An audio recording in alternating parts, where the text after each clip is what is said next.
Let's discuss the Champions League next, Danny Mills, because there is a new format that's going to be discussed and voted on tomorrow. It would see an expansion of the Champions League, which I think we discussed. There would be 10 group matches, but the 2 extra places, it will be expanded in terms of teams as well, could likely go to wild cards. And that means 2 teams who maybe have, for example, won the tournament in the previous couple of years could be gifted, even if they finish 6th or 7th in their league, a place in the Champions League. In fact, if these do go through, then if Liverpool, for example, were to finish outside the Champions League places and in 6th or 7th in the Premier League this year, they would qualify for the Champions League next year. What do you make of it? Do not like it in any way, shape or form. You know, it's just basically favouring the big teams, isn't it? That's the point. This is all to stop a European Super League coming. It's not to stop a European Super League. It's to appease the big clubs so they don't put pressure on to make a tournament of their own. Well, it's for the likes of AC Milan, who haven't been doing great, to say, oh, you've won 7 of you. Don't worry, we'll give you a place in the Champions League next year. At the moment, those big leagues, the major leagues that you're talking about, you've got to finish in the top 4. If you're not good enough to finish in the top 4, you shouldn't be anywhere near the Champions League.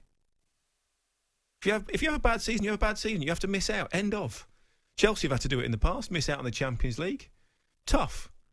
That's the whole point of it. You know, you're finishing in the top 4 of your league is what you have to do. You don't have to win it, you know, like it used to be. You know, and I've got grievances about that. I think it's almost too diluted now. You know, top 4 teams in Spain, top 4 teams in England, top 4 in Germany as well, top 4 in Italy. That's a lot of teams to get in. You start dropping down. If you've had that bad a season, you finish outside the top 4. Tough.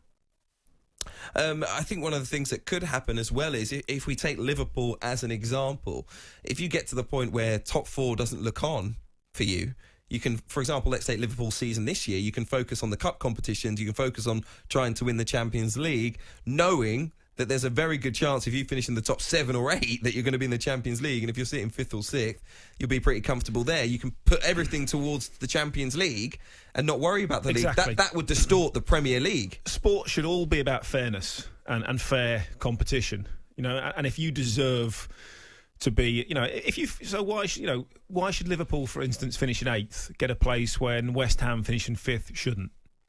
That's not fair.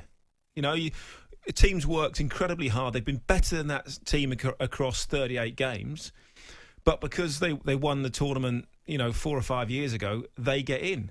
That's not right, in my opinion. You know, where's the incentive to all the smaller clubs? You know, what are they playing for then? You know, so you're thinking, well, what's the point? I really don't like it. It's UEFA trying to look after the top clubs yet again. And that's all it is. You know, we know we've got issues around, you know, FIFA, and we've been talking about that and, you know, how that's been corrupt in the past. This isn't a lot different, in my opinion. You know, you're looking after the big teams with influence so they get the money, and they haven't earned it. Edwin van der Sar, the former Manchester United goalkeeper, is Ajax's chief executive at the moment, credited with the suggestion. Each team would play 10 matches against opponents of varying strength, and all the results would go into a massive group table, which would see the top 8 teams in those groups, even if they haven't played against one another, go straight through to the knockouts. The teams from 9th to 24th would then go into a playoff round.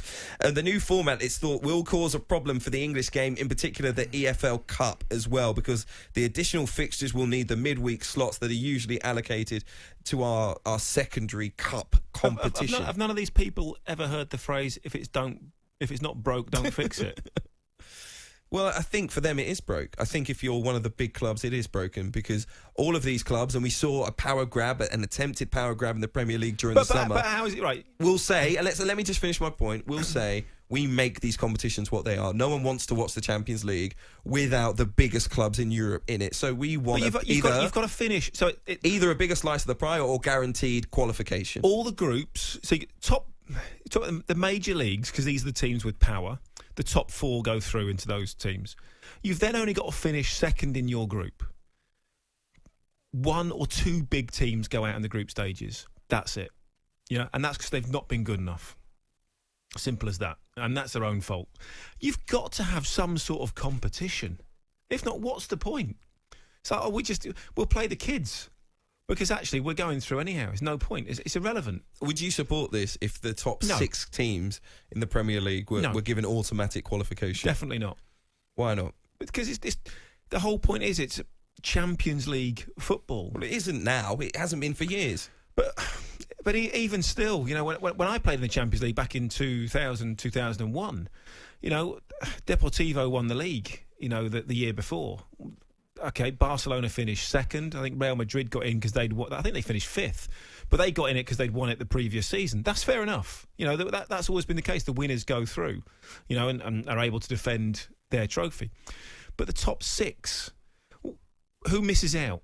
And suddenly when you talk about 10 games and this, at worst case scenario, go back to how it was when I played in it, and it was 2 group stages. You know, you used to get just as many games. You get through the first group stage, you know, first 2 go through. You get through the second group phase, and then you're into the quarterfinals. You miss out the round of 16 in that. You know, surely that allows the stronger teams. But I think that was a 17-game competition, and even as we have it now, it's an 18-game competition. This would make it far more than that. So look, we'll see exactly. It's completely unnecessary. We'll